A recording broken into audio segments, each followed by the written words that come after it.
Hayırlı gün, исәнмесез muhterem коллегалар. Бүгін Татар-информ матбугат үзәгендә Татарстан театрларында тифлокомментарийлы спектакльләр күрсәтү сезоны уңайыннан матбугат конференциясы. Безнең спикер Татарстан Республикасының күрмәүчеләр һәм начар күрүчеләр өчен махсус китапханәсенең оештыру методика һәм библиографик эшчәнлек бүлеге мөдире, Татарстандагы әлеге тифлокомментарийлы спектакльләрне әзерләүче белгеч, особый взгляд программасының Россия театрларында тифлокомментарий юнәлешенең Татарстандагы кураторы Гөлүсә Закирова. Хәерле көн, Гөлүсә, исәнмесез?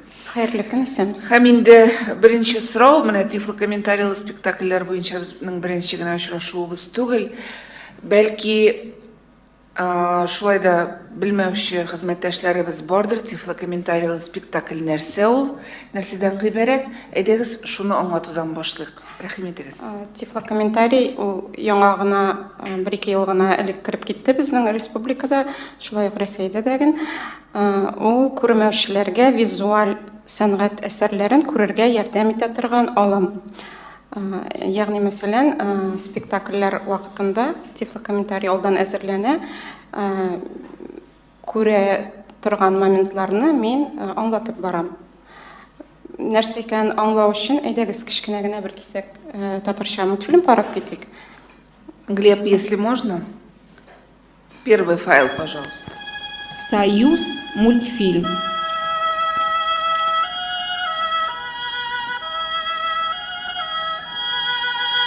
Унике ай. Кышкы урман.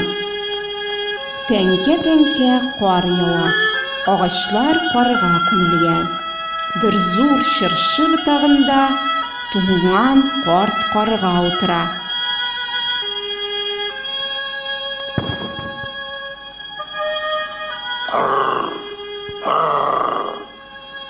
Ай, суак, шарға жылнырға иде, бек қартайдым шул. Куян килә.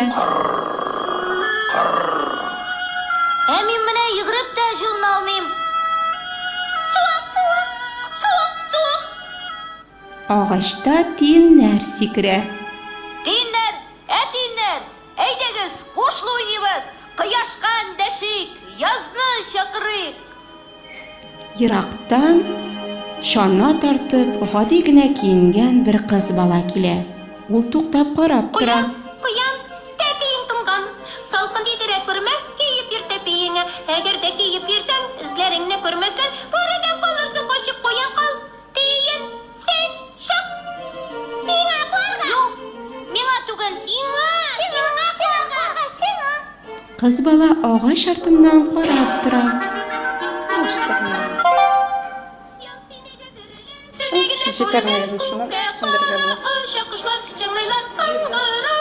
Глеб, достаточно, Кушлы можно уйныйлар. Менә аңлашылгандыр инде, аңлатып баруы, менә шушы тифлокомментарий дип атала.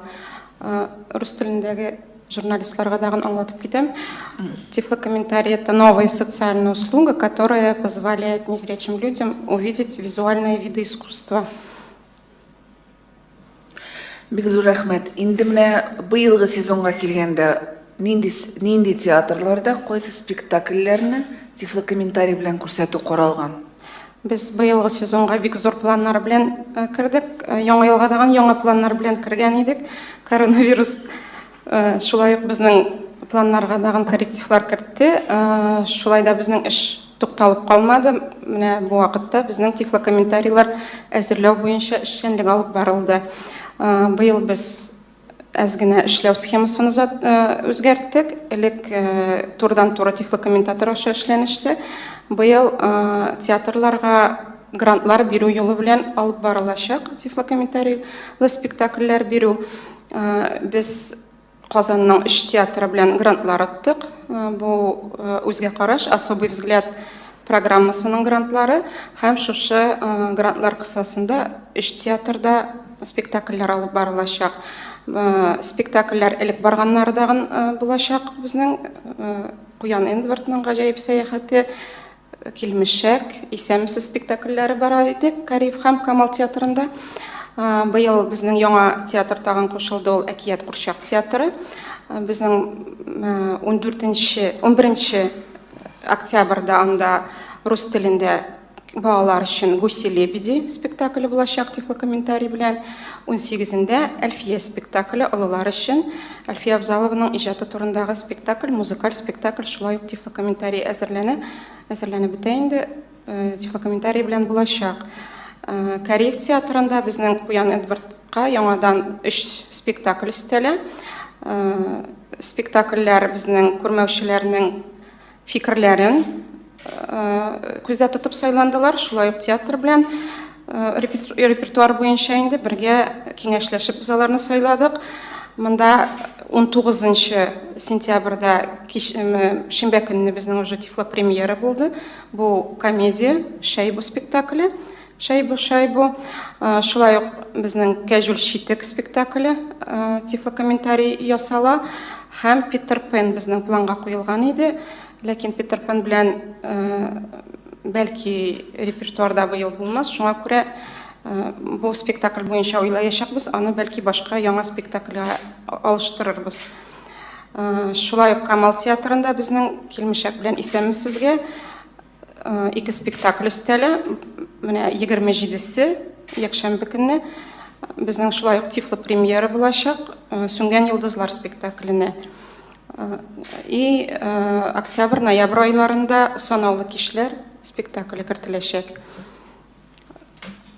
Әгәр дә мөмкин булса, Гөлүсә, рус телендә дә кабатласагыз иде.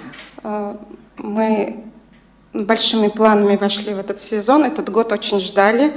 В этом году мы немножко изменили схему нашей работы. Если мы раньше, фонд у нас работал напрямую через тифлокомментаторы, в этом же году мы ввели систему грантов и с 3 театрами выиграли 3 гранта.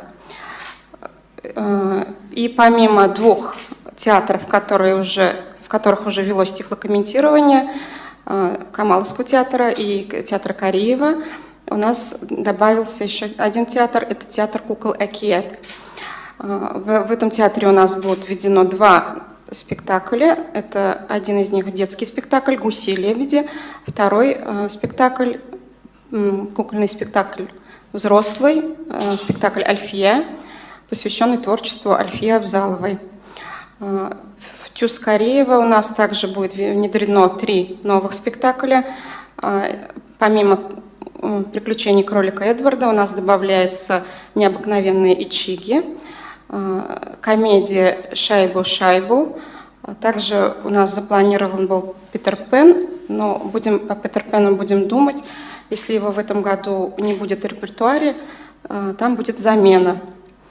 Также в Камаловском театре в воскресенье у нас ожидается тифлопремьера. Это «Угасшие звезды» по Кариму Тинчурину и 5 вечеров по пьесе Володина. Вот это то, что у нас ожидает в этом сезоне. Тифлокомментарийлы спектакльләрне ничә кеше бер юлы карый ала? Ничә кешегә каралган? У нас запланировано, билеты закладываются в рамках этого гранта. Билеты выкупаются фондом в рамках направления тифлокомментирования в театрах России. Программа «Особый взгляд» фонда Алишера Усманова «Искусство, наука и спорт». Мы выкупаем 20 билетов, и для незрячих это будет предоставлена бесплатно эта услуга. Одновременно 20 зрителей, не причиняя неудобств обычным зрителям, смогут посмотреть спектакли. Әгәр дә инде спектакль карарга теләүчеләр булса, аларга да мөрәҗәгать итә алалар. Если у нас желающие будут обращаться в Республиканскую библиотеку для слепых, также мы даем анонсы, через нас можно будет записаться. Помимо этого у нас еще один проект, это проект «Театр без границ». Данный проект у нас реализуется Казанским театром юного зрителя, Русским ТЮЗом и благотворительным фондом «День добрых дел» казанским. В рамках этого проекта у нас спектакли идут помимо тифлокомментирования, еще идут спектакли и сурдопереводы. Можно будет ролик посмотреть, и посмотреть, как происходит тифлокомментирование. Можно будет увидеть. Представляем вашему вниманию один из спектаклей проекта «Театр без границ». В рамках проекта благотворительный фонд «День добрых дел» и Казанский театр юного зрителя организуют показ спектаклей с сопровождением сурдопереводчика и тифлокомментатора.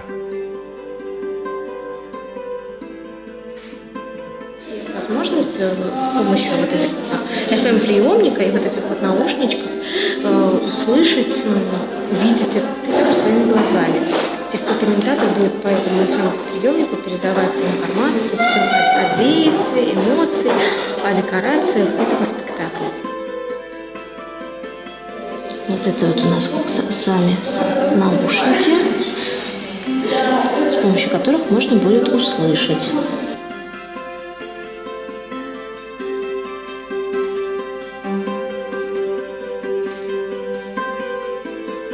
Мама утка задумчиво сидит в гнезде, высиживает яйца. В мечтах она представляет своих птенцов. Воображаемых утят 8. 2 сидят у гнезда, 1 подальше, 2 позади. Вылупляются утята. Кувырком появляется 1, затем 2. Тетя размахивает крыльями. Следите все за своими лапками. Утята смотрят на свои лапки. Мама раздвигает лапки и немного приседает. Утята повторяют за ней.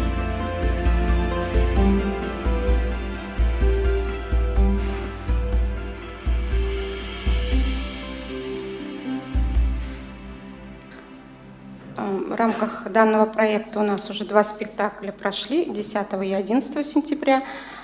Также ожидается вот еще 2 спектаклей. Прошли спектакли «Маленький принц» и «Оскар и розовые дамы». А вот новых спектаклей ожидается это «Господин Ибрагим», который буду комментировать я. Здесь мы работаем 2 тифлокомментатора, еще моя коллега.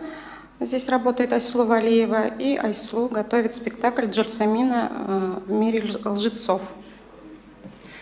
Рахмет. Эгерде сұрауларыңыз болса, рахим етіңіз.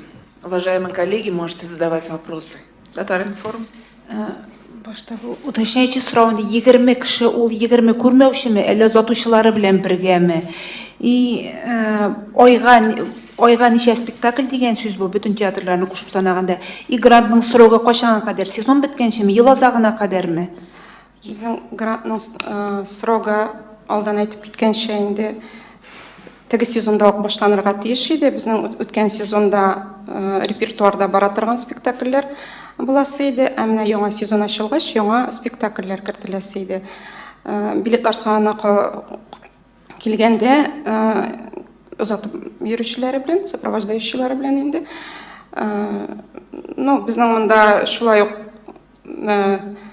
карыйбыз, эшлибез. Әгәр дә күбрәк кирәк була икән, анда группалашып, группорклар безнең начар күрә торганнар сопровождающий булырга мөмкин инде. Шулай итеп эшләнеләчәк. Грантның срогы 25 декабрьгә хәтлек без отчетларны бирергә тиеш, ләкин монда инде шу вазгыять белән без караячакбыз, өлгермәсәк, әз генә озайтып 2нче елга да бәлки чыгарбыз. Әле менә эшләп җибәреп кенә киләбез. Безнең ноябрь, октябрь, ноябрь, декабрь айлары бик тыгыз булачак. Тоғын сұраулар бар ма? Коллеги, еще есть вопросы? Рузиля?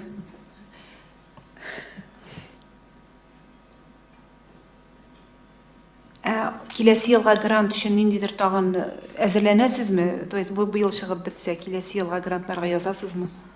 Біздің бұл енді 9 спектакль, онда болашақ бит инде. Казан төзендәген санасак, була әле фондның планнарын әле уйлаячакбыз. Бәлки менә шушы спектакльләрне яңа спектакльләр кертмичә шуларның гына карап өлгермәсәләр инде безнең күрмәүчеләребез. Монда шулай ситуациядан карап эшләячәкбез. Спектакльләр безнең айга бер тапкыр һәр спектакль айга бер тапкыр барачак. Айга бер тапкыр, менә мәсәлән, Сүнгән йолдызлар 3 тапкыр, шулай ук теге спектакльләре дә шулай булачак. 60 кеше барлыгы карый алачак аларны. Ә менә безнең татарча спектакльләргә сорау бармы? Күрмәүче татар аудиториясе зурмы? Ихтыяҗга килгәндә, әйе, аудитория бар, яратып йөриләр. Балалар белән бераз читенрәк ситуация, татарча белә торган балалар белән. И балалар җыюны хәзер, тем более, группалап йөрергә ярамый. Менә бу караштан бераз авыррак балалар белән җыярга. Алар белән ихтыяҗ зур. Татарча белүчеләр безнең бар. Татар телен үстерергә кирәк. Менә тифлокомментарийлар өчен спектакль нинди принциптан сойлана? Аны сезгә театр үзе тәкъдим итәме? Сез үзегез сойлап аласызмы? Ниндидер критерийлар буенча? Монда без бергә эшләнә, театрда тәкъдим итә. Шулай ук без күрмәүчеләрнең дә фикерләрен күздә тотабыз. Менә комедия сораганнары, комедия керттек. Мин дә үз фикерләремне бергәләшеп, уртак фикергә килеп сойлап алабыз. Критерийларга килгәндә, любой спектакльне аны тифлокомментарий ясап була. Просто кайсыдыр авыррак. Мәсәлән, динамик хәрәкәтләрдәге күп булган спектакль булса, анысы авыррак инде. Шулай да барсында эшлибез. Безнең андый спектакльләр дә бар. Балалар өчен менә төрле анда утлар кую, шулар белән дә бар. Әлфия, шулай ук безнең музыкаль спектакль, анда бөтенләй сүз юк. Башка спектакльләрне безнең тавыш аша актерларның репликалары аша аңларга булса, тифлокомментарийсыз да, менә Әлфия спектакле ул бөтенләй күрмәүчеләргә күрә алмый торган спектакль, недоступный дип әйтик инде. Шуңа күрә монда миңа әкият театры Ханыма спектаклен рус телендәге тәкъдим иткән иде. Башта шуны алырга уйлаган идек, шулай мин Әлфиягә настаивать иттем. Әлфия минемчә кызыклырак спектакль дип торам. Мин аны үзем дә бик яратам, 2 тапкыр карадым инде. Карап туя алмаслык матур спектакль. Менә шуны күрмәүчеләргә дә җиткерәсе килә. Рәхмәт, тагын сорауларыгыз бармы? Әгәр дә сорауларыгыз булмаса, если нет вопросов, коллеги, завершаем нашу пресс-конференцию. Рәхмәт, Гөлүсә, барыгызга да уңышлар телибез бу башлангычларда. Хәзер әйтергә оныттым, шулай ук бер анонс кына җиткерәсе килә. Безнең бу спектакльләрдән башка, шулай ук әле менә 26 сентябрьдә Особый взгляд узган ел Мәскәүдә социаль театр фестивале булган иде. Гастрольләр белән шушы фестивальнең узган елгы җиңүчесе Одиссей 2К12 спектакле киләчәк. 19 спектакль киләчәк. Ул шулай ук тифлокомментарий белән алып барылачак. Шулай ук бу гастрольләр кысасында безнең социаль театр турында лекция булачак һәм инклюзив мастер-класс та көтелә. Шулай ук ноябрь аенда безнең Казанда социаль театр, особый взгляд театрының фестивале да, форум фестивале көтеләчәк. Монда шулай ук укыту программасы да, театраль программа да булачак. Идел буе дагы спектакльләр, региональ форум бу. Шулай ук алардагы тифлокомментарийлар белән алып барылачак. Регистрация хәзер бара, 2 атна эчендә монда регистрация үтәргә була. Бик зур рәхмәт. Сау булашабыз. Рәхмәт, сау булыгыз.